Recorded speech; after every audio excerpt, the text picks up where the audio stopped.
जय जय श्री सीताराम जी, जय जय हनुमान जी, जय माता दी। श्री कली हनुवानी। आगे के अध्याय में हम देखेंगे। आप अच्छे से प्रणाम कर लीजिए। बाबा जी की कृपा आज थोड़ी देर से आ रहा है, लेकिन मुझे जैसा मार्गदर्शन मिला है कि मैं आपके लिए लाऊं हूँ। मैं ट्यूसडे को ला सकती थी, पर अभी मुझे मार्गदर्शन मिला कि मैं आपके लिए किसी न किसी के लिए जो है बाबा जी की कृपा से आपको जो है आपको उत्तर सच चाहिए। आपके मन में बहुत सारे प्रश्न हैं जिनके लिए भी है।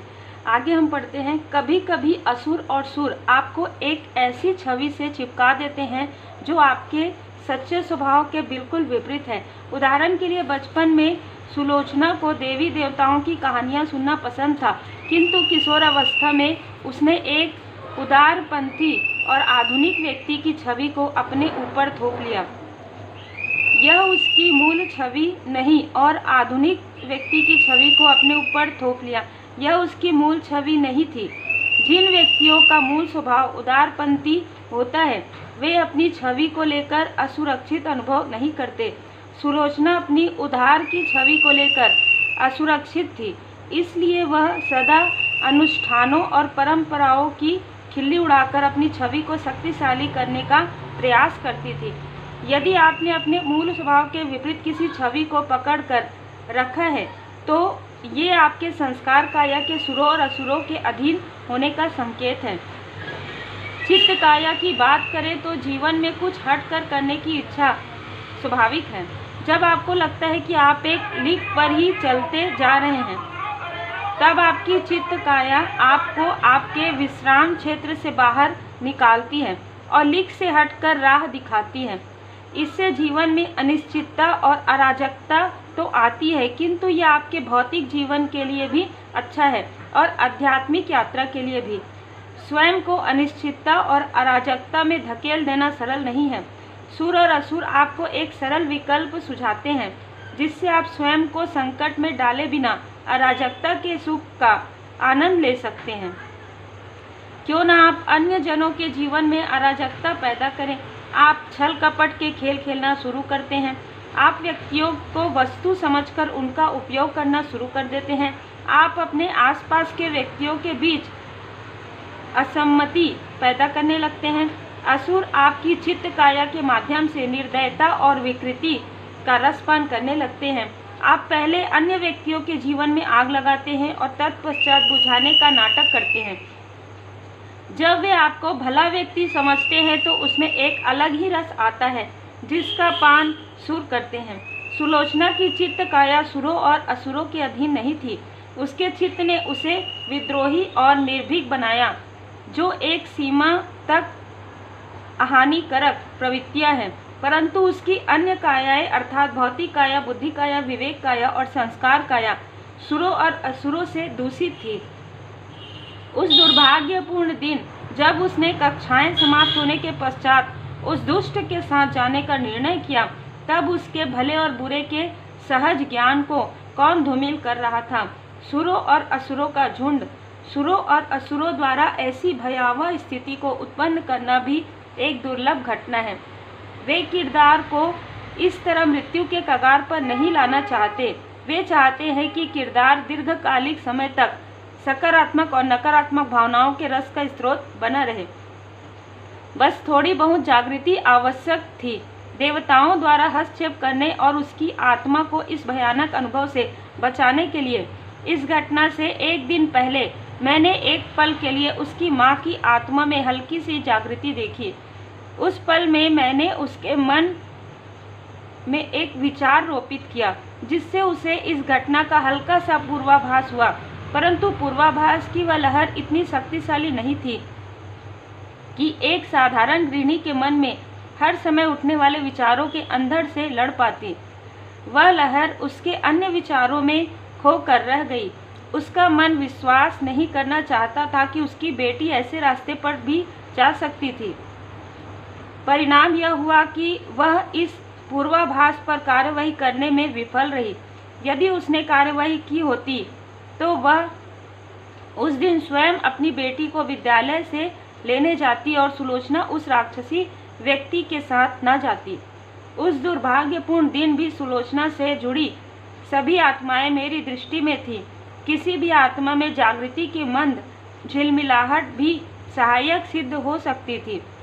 उसके एक शिक्षक की आत्मा में झिलमिलाहट हुई तो मैंने एक विचार रोपित किया। शिक्षक को विचार आया कि कक्षाएं समाप्त होने के पश्चात जो सांस्कृतिक कार्यक्रम का प्राभ्यास होना था उसके लिए सुलोचना भी रुके, किंतु सुलोचना ने बहाना बनाकर स्वयं को इस प्रस्ताव से मुक्त कर लिया और उस राक्षसी व्यक्ति के साथ चल दी। हर भयानक घटना से पहले देवता भिन्न भिन्न प्रकार से आत्माओं को चेतावनी देने का प्रयास करते हैं। उनमें से अधिकतर चेतावनियां व्यर्थ जाती है। आत्मा की जागृति महत्वपूर्ण है। यदि आपकी आत्मा में नहीं तो आपसे जुड़ी किसी अन्य आत्मा में। जहाँ तक आपकी सहायता की बात है, देवता अपनी शक्तियों का उतना ही अधिक प्रयोग कर पाते हैं जितनी अधिक आपकी आत्मा अथवा आपसे जुड़ी अन्य आत्माओं में जागृति होती है। यह देवताओं और बुरी शक्तियों के बीच निरंतर चलने वाला युद्ध है और आत्मा की सुप्तता अथवा जागृति यह निर्धारित करती है कि विजयी कौन होगा। मैं जो शब्द बोल रहा हूँ वे भी एक देवता के रूप में भक्तों को मेरी एक सहायता है, किंतु क्या ये शब्द उन आत्माओं तक पहुँच पाएंगे जिनको इनकी आवश्यकता है? भक्तों को कैसे पता चलेगा कि यह सहायता उपलब्ध है? इसके अस्तित्व में होने का आभास भी भक्तों को तभी हो सकता है जब उनकी आत्मा में थोड़ी बहुत जागृति हो अथवा वे उन आत्माओं से जुड़े हो जिन्हें इसके बारे में पहले से ही पता है। दुर्भाग्य से आत्माओं में जागृति आती भी है तो तब जब वे ऐसे भयानक अनुभवों से गुजर चुकी होती हैं और बुरी शक्तियाँ अपने गंतव्य में सफल हो चुकी होती हैं। उसके पश्चात देवता केवल आपके घावों का उपचार करके आपको पुनः सुखी एवं स्वस्थ कर सकते हैं। जय जय श्री सीताराम जी।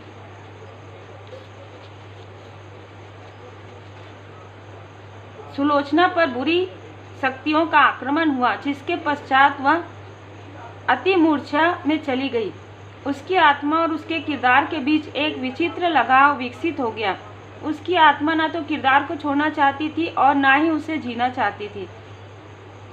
ये समझो कि उसकी आत्मा को उसके किरदार से घिन आने लगी थी। सामान्यतः दो ऐसे शत्रुओं के बीच ऐसा लगाव देखने को मिलता है जो ना तो एक दूसरे के साथ रह सकते हैं और ना ही एक दूसरे के बिना। आत्मा द्वारा स्वयं द्वारा चुने गए किरदार के साथ ही शत्रुता कर बैठना एक दुर्लभ घटना है। आत्मा अपने किरदार को धीरे धीरे तड़प कर मरते देखना चाहे, ऐसी स्थिति बहुत कम पैदा होती है। यदि कोई अन्य आत्मा आकर उसके किरदार को जीने लग जाती तो संभवतः उसकी आत्मा उस विकृत जुड़ाव से मुक्त हो सकती थी। ऐसी कई जागृत आत्माएं हैं जो बुरी शक्तियों के साथ संघर्ष में देवताओं का साथ देती है। जब आप अपने जागृति विन्यास पर महारत प्राप्त कर लेते हैं तो आप अपनी इच्छा अनुसार किरदार बदलने के योग्य हो जाते हैं और देवताओं के सहायक बन जाते हैं। दीर्घा ऐसी ही एक सहायक आत्मा थी। दीर्घा जब सुलोचना के उपचार के कार्य पर लगने वाली थी तब मैंने उसे चेतावनी दी, हे दीर्घा, आप एक ऐसे किरदार से जुड़ने जा रही हैं जो भावनाओं की तीव्र ज्वाला में जल रही है। आप एक ऐसे किरदार को जीने जा रही हैं जो अभी अभी मानव जीवन के सबसे भयानक अनुभव में से होकर गुजरी है। इसलिए हो सकता है कि आप उसमें जुड़ते ही अपनी जागृति खो बैठें। एक बार जब आपका जागृति विन्यास शून्य पर आ जाएगा तो आप भूल जाएंगी कि आप दीर्घा हैं। आप भूल जाएंगी कि आप एक ऐसी आत्मा है जिसने केवल उपचार के उद्देश्य से सुलोचना के किरदार में प्रवेश किया है। आप स्वयं को सुलोचना मानने लगेंगी। हम इस समय जो बातें कर रहे हैं उसकी स्मृति भी आपको नहीं रहेगी। सुलोचना की स्मृतियाँ ही आपकी स्मृतियाँ बन जाएंगी। उसने उत्तर दिया, चिंता ना करे देव, मैंने गहन प्रशिक्षण से अपने जागृति विन्यास पर महारत प्राप्त की है। मैं एक साधारण आत्मा नहीं हूँ। मुझे देवताओं के सहायक के रूप में चुना गया है तो मुझ में कुछ तो बात होगी। मैं काल आकाश के भ्रम जाल में नहीं फंसूंगी। मैंने उससे कहा, अहंकार की इसी अंतिम परत को ना खोल पाने के कारण ही आप देवताओं के सहायक होने के स्तर पर अटक गई हैं। यदि आप अपनी लिंग कुंजी की यह अंतिम परत भी खोल लेती तो या तो आप मोक्ष प्राप्त कर लेती या देवत्व को प्राप्त हो जाती। सुलोचना के उपचार का कार्य प्रारंभ करने से पहले आपको अपने जागृति विन्यास को ऊपर नीचे करने का अभ्यास कर लेना चाहिए। मेरा सुझाव है कि आप अभ्यास के तौर पर स्वप्नलोक और मानवलोक के कुछ दृश्यों में प्रवेश करें। यदि आप सुलोचना के किरदार में फंस गई तो मैं आपको जागृत करने के लिए स्वप्नलोक के दृश्यों का उपयोग करूंगा। और हाँ, कार्य शुरू करने से पहले श्री विष्णु जी का आशीर्वाद लेना ना भूलना। जय जय श्री सीताराम जी, जय जय हनुमान जी, जय माता दी। तो आप में से कुछ लोगों के लिए ये जो है मार्गदर्शन, ये जो उत्तर है आपको प्राप्त होने वाले थे और आपको प्राप्त हुए हैं, तो जिनके लिए भी मार्गदर्शन है। और मैं ये समझ पा रही हूँ बाबा जी की कृपा से हम कोई भी नहीं होते, हमारे पास उतनी बुद्धि उतनी शक्ति नहीं होती, हमें सिर्फ और सिर्फ हमारे इष्ट देव जी की कृपा से ये मार्ग मिलता है। यदि आप चूजन वन है तो भी लेस मात्र भी ईगो नहीं होना चाहिए, अहंकार नहीं होना चाहिए, क्योंकि अहंकार ये कि मुझे सब कुछ पता है, नहीं, हमें कुछ भी नहीं पता है। हम तो हमेशा परमात्मा जी के शरण में रहेंगे। दूसरी बात, जब आपका अंतर्मन कुछ आपको गाइड करता है अपने किसी करीबी के लिए, या आप उनको कुछ बताते हैं, तो यदि वो उन चीज़ों को नहीं मानते हैं और यदि आगे बढ़ते हैं तो वो घटनाएं उनके साथ घटित होती है। यदि वो उन बातों को मान लेते हैं और कहीं ना कहीं अपनी भ्रम जाल से बाहर निकल जाते हैं, तो उनको स्पिरिचुअल यात्रा में आगे बढ़ने का शुभ अवसर प्राप्त होता है।